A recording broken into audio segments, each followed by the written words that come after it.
What if I told you that your last dose of ibuprofen had better survival odds than most contestants on Survivor? Welcome to Pharma Island, where drugs don't just work in your body, they fight for their lives. 20 pills enter. Most get voted off before they even see the bloodstream. And the ones that survive? They're about to face 3 more elimination rounds that make Jeff Probst look like a guidance counselor. Buckle up, because your morning aspirin just became the underdog story of the century. Alright contestants, welcome to round 1, Absorption. Think of this as the airport security of your digestive system, except instead of taking off your shoes, you're getting dunked in hydrochloric acid. Now, here's where things get unfair real quick. Some drugs, let's call them the trust fund kids, get injected intravenously. IV drugs are like flying first class directly to your bloodstream. No waiting, no security checks, they just appear in your blood like they own the place. But oral drugs? Oh buddy, oral drugs are taking the Greyhound bus through hell. Picture this, you swallow an aspirin. It lands in your stomach, which is basically a hot tub filled with acid strong enough to dissolve metal. The aspirin looks around and thinks, wait, I signed up for this? Here's the twist. Some drugs love acid. They're like, oh, pH 2? Perfect, I thrive here. These are your acidic drugs. Aspirin, for example. They stay non-ionized in acidic environments, which means they're uncharged and lipophilic. They slip right through the stomach lining like a VIP at a nightclub. But basic drugs? They're struggling. Basic drugs in an acidic stomach get ionized. They become charged, which means they can't easily cross the lipid membranes of the stomach wall. They just sit there, waiting for the stomach to empty, so they can get to the small intestine, where the pH is more neutral and they can finally absorb. It's like showing up to a party and realizing you're dressed completely wrong. Now let's talk about the first pass metabolism, the bouncer nobody warned you about. So your drug finally makes it through the stomach, gets absorbed in the intestines, and thinks, okay, I made it. I'm in the bloodstream. Time to do my job. Wrong! Before you get to the general bloodstream, you have to pass through the liver first via the hepatic portal vein. And the liver? The liver is that editor who doesn't just suggest changes, it completely rewrites your script. This is called the hepatic first pass effect, and it's why some drugs lose most of their potency before reaching systemic circulation. Drugs like nitroglycerin and propranolol get heavily metabolized by the liver on their first trip through. We're talking 50 to 90% elimination in some cases. That's why nitroglycerin is given sublingually, under the tongue, so it bypasses the stomach and liver entirely and goes straight into the bloodstream through the sublingual veins. It's the pharmaceutical equivalent of sneaking backstage. So let's recap. You've survived stomach acid, you've navigated pH-dependent ionization, and you've dodged the liver's first assassination attempt. Congratulations! You've made it to round 2. But here's the kicker. Most drugs don't. The bioavailability, the fraction that actually reaches systemic circulation, can be as low as 10 to 30% for some oral drugs. Your ibuprofen isn't just medicine. It's a gladiator. Welcome to round 2, distribution. You made it to the bloodstream. Pop the champagne, right? Wrong again. Because now you're in the blood, but you're not free. You're in the world's most exclusive nightclub, and there are 3 bouncers who decide where you can and can't go. Bouncer number 1, the blood-brain barrier. This is the VIP lounge of your body. Your brain is extremely picky about who gets in. We're talking velvet ropes, secret passwords, the works. The blood-brain barrier is made of tightly packed endothelial cells that only let small, lipid-soluble molecules through. So if you're a drug like diazepam, Valium, which is highly lipophilic, you just waltz right in. You're on the list. The brain wants you there because you're going to calm things down by enhancing GABA activity. But if you're dopamine, sorry pal, too polar, too charged. You're not getting past the velvet rope. That's why we can't just give Parkinson's patients dopamine directly. It can't cross the barrier. Instead, we give them L-DOPA. Dopamine's more lipophilic precursor that can sneak in, and then converts to dopamine once inside the brain. It's like using a fake ID that actually works. Bouncer number 2, protein binding. Okay, so you're floating around in the bloodstream, feeling good, ready to work. But then you bump into a giant plasma protein, usually albumin, and it grabs you. Now you're stuck. You're bound to this protein like a kid on a leash at the mall. And guess what? While you're bound, you can't do your job. You can't leave the bloodstream. You can't interact with receptors. You're just cargo. Here's where it gets wild. Only the free, unbound drug is pharmacologically active. So if 99% of your drug is bound to proteins, only 1% is actually working at any given moment. This is why drugs like warfarin, a blood thinner, are so dangerous when you mix them with other medications. If another drug competes for the same protein binding sites and kicks warfarin off, suddenly you have way more free warfarin floating around, and now you're at risk of bleeding. It's like a game of musical chairs, except when the music stops, someone might hemorrhage. Bouncer number 3, lipophilicity versus hydrophilicity. This one's simple, but brutal. Your body is made of aqueous compartments and lipid membranes. If you're a lipophilic drug, fat-loving, you can slip into fatty tissues like adipose, brain, and even bone marrow. Drugs like THC and diazepam do this. They hide in your fat cells for days or weeks, slowly leaking back out. This is why THC stays in your system so long, and why you can test positive for marijuana weeks after use. But if you're hydrophilic, water-loving, you're mostly stuck in the bloodstream and extracellular fluid. You can't easily penetrate cell membranes or fatty tissues. You're like someone at a pool party who refuses to get in the water. Drugs like gentamicin, an antibiotic, are hydrophilic, which is why they don't distribute well into fatty tissues or the brain. Here's the strategic play.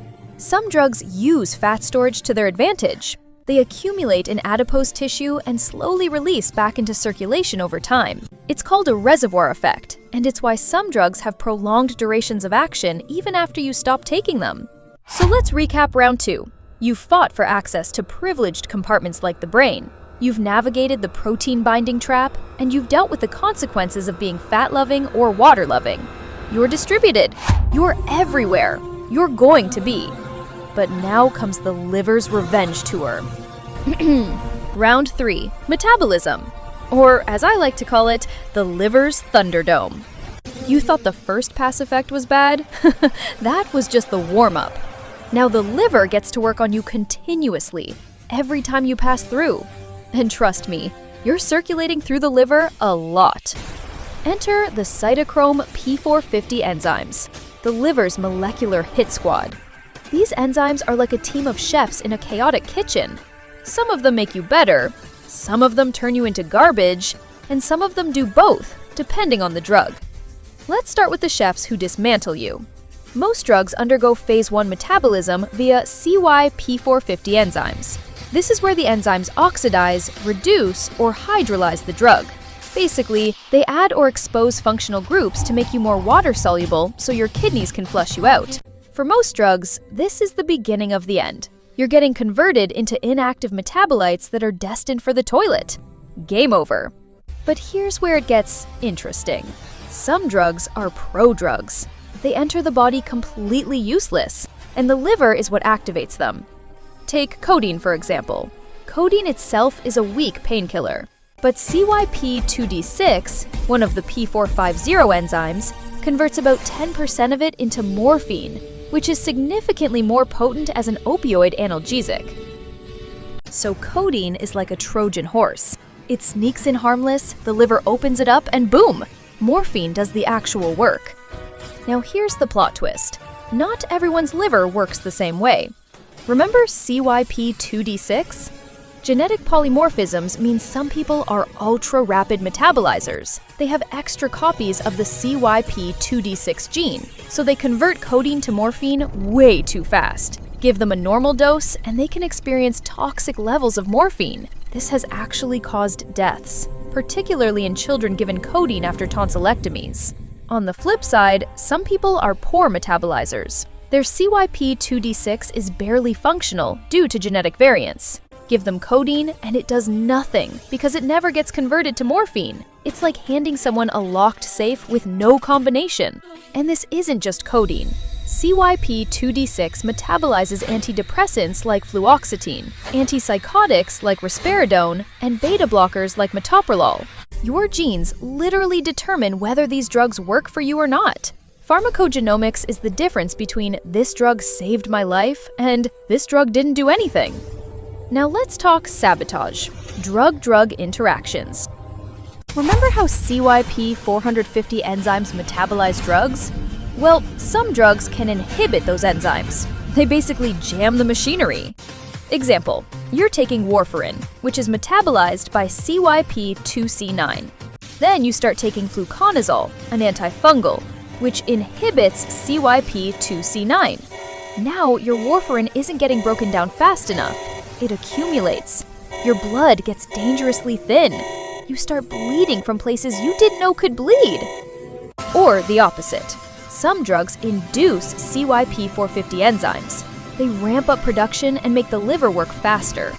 Rifampin, an antibiotic, and St. John's wort, an herbal supplement, are notorious inducers. People take St. John's wort for mild depression, and suddenly their birth control pills stop working because the liver is metabolizing the hormones too quickly. Surprise pregnancy? Thank your herbal supplement. Even grapefruit juice gets in on the action. It inhibits CYP3A4 in the intestines, which means drugs that are normally metabolized before absorption suddenly flood into your system at much higher levels. It's like removing the speed limit on a highway. So let's recap. Round 3. The liver can activate you, deactivate you, or completely transform you. Your genetics determine how well your enzymes work. And other drugs, or even foods, can sabotage your metabolism without warning. Still alive? Cool. One more round. Round 4. Excretion. The final boss. The ultimate elimination challenge. You've absorbed, you've distributed, you've been metabolized. Now your body wants you gone. The kidneys, the ultimate filter. Your kidneys are like TSA agents who actually care about their job. Every minute, they're filtering your blood through tiny structures called nephrons. They filter about 180 liters of plasma per day, which is absolutely insane. Here's how it works. Small molecules and water-soluble drugs get filtered out of the blood in the glomerulus. If you're a small hydrophilic drug or metabolite, you're getting pulled into the tubules and heading toward the bladder. But here's where pH comes back to haunt you. As the filtered fluid moves through the kidney tubules, some drugs can be reabsorbed back into the bloodstream. Whether this happens depends on whether the drug is ionized or non-ionized, and that depends on the pH of the urine. Here's the rule. Non-ionized drugs can be reabsorbed. Ionized drugs get excreted. For acidic drugs like aspirin, if the urine is acidic, the drug stays non-ionized and gets reabsorbed. It sneaks back into the blood. But if you make the urine alkaline, basic, the aspirin becomes ionized, stays trapped in the urine, and gets flushed out. For basic drugs like amphetamine, the opposite is true. Acidic urine keeps them ionized and promotes excretion. Alkaline urine lets them become non-ionized and get reabsorbed. This is why, in drug overdoses, doctors manipulate urine pH as a treatment strategy. Aspirin overdose? They give you sodium bicarbonate to alkalize your urine, trap the aspirin in ionized form, and flush it out faster. It's called ion trapping, and it's a literal life-saving hack. The biliary route, the alternative exit. Not all drugs leave through the kidneys. Some get excreted into the bile, a digestive fluid made by the liver. These drugs get dumped into the small intestine and are supposed to leave through your feces. But here's the twist. Some of these drugs get reabsorbed from the intestines back into the bloodstream. This is called enterohepatic recirculation, and it's like a drug that refuses to leave the party. It cycles between the liver, bile, intestines, and blood over and over again. Drugs like morphine and certain estrogens undergo this. It prolongs their duration of action because they keep getting recycled instead of being eliminated. It's both clever and annoying, depending on whether you want the drug to stick around or not. The half-life, the ultimate survival metric. Every drug has a half-life, the time it takes for half of the drug in your body to be eliminated. This single number determines everything about dosing. Short half-life like caffeine, 3 to 5 hours, you need to keep redosing to maintain effects. That's why your morning coffee wears off by noon and you're reaching for another cup. Moderate half-life like ibuprofen, 2 to 4 hours, you take it every 4 to 6 hours to keep pain at bay. Long half-life like amiodarone, around 58 days, you take one dose and it's still in your system for months. It's stored in tissues, slowly released, and takes forever to clear. Stopping amiodarone doesn't mean it's gone. It's like that guest who says they're leaving but lingers at the door for an hour. This is why dosing intervals exist. It's not arbitrary. It's calculated based on how fast your body eliminates the drug and what blood levels you need to maintain for therapeutic effect. So let's recap round 4. The kidneys are relentless filters. pH determines reabsorption. Some drugs take the bile exit and sneak back in, and your half-life determines whether you're a short-term visitor or a long-term squatter. So there you have it, Pharma Island. 4 brutal elimination rounds. 20 drugs entered. Maybe 1 or 2 actually survived long enough at high enough concentrations to do their job effectively. Your body isn't just a passive container for medication. It's an obstacle course designed by evolution. Every drug you take is running a gauntlet of acid, enzymes, barriers, proteins, and filters. Some drugs are built for this. Most aren't. And the craziest part? This entire process happens automatically every single time you pop a pill, completely outside your conscious control. So next time you take ibuprofen for a headache, pour one out for the homies who didn't make it past the stomach. That little pill that did survive just competed in a reality show more brutal than anything on TV. If you want to see more pharmacology breakdowns like this, maybe we'll do drug interactions, the betrayal edition next. Hit that subscribe button. And if you actually made it this far without zoning out, drop a comment and tell me, what drug do you want to see compete on the next season of Pharma Island? I'm your host, and this has been Pharma Island. May the odds be ever in your drug's favor.